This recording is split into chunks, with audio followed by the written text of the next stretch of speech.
আমরা ভোলাবাসী ভোলা বরিশাল সেতু না থাকার কারণে আমরা বিভিন্ন সময় বিভিন্ন রকম হয়রানি, মৃত্যুর ঝুঁকি, বিভিন্ন রকমের বিড়ম্বনার শিকার হই। এই ভোলা বরিশাল সেতু নিয়ে আমি এমন এক ব্যক্তির কাছে উপস্থিত হচ্ছি, ভোলা ভেলুমিয়া ৫ নং ওয়ার্ড ফরাজি বাড়ি রফিকুল ইসলাম।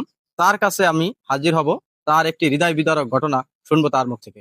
আমরা এখন চলে আসলাম সেই রফিকুল ইসলাম ফরাজির বাসায়। আমি এখন কথা বলবো নাসিম আক্তারের বাবার সাথে।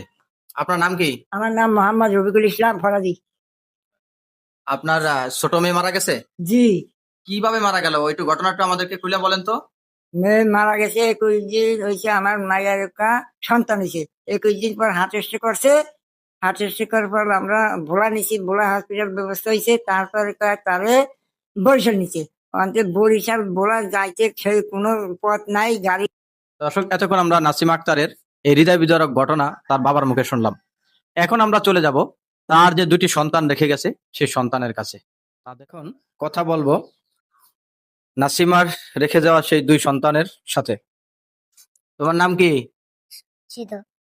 সঞ্জিদা। তোমার আম্মুর নাম কি? নাসিমা। নাসিমা। তোমার আম্মু আছে? না। নাই। এই হলো সেই 21 দিনে রেখে যাওয়ার সন্তান আশরাফুল। তোমার নাম কি? নাসিমা। আশরাফুল তোমার নাম। আসাম। আম্মুর নাম নাসিমা। নাসিমা। আম্মু মারা গেছে? আম্মুকে দেখো না এখন আর? আম্মু কোলে লয় না? সমাজের দর্শক, আপনারা তো দেখলেন যে তার সন্তান দুটো রেখে যাওয়া, যে তারা কত ছোট। এর 21 দিন রেখে রেখে তার আম্মা মৃত্যুর কোলে ঢলে পড়ে। আর এর বয়স তখন 2 বছর প্লাস। তো এরা এখনো ভালো মতো কথা বলতে পারে না। এই চিত্র আমাদের দেখতে হতো না যদি আমাদের সেই ভোলা বরিশাল সেতু থাকতো।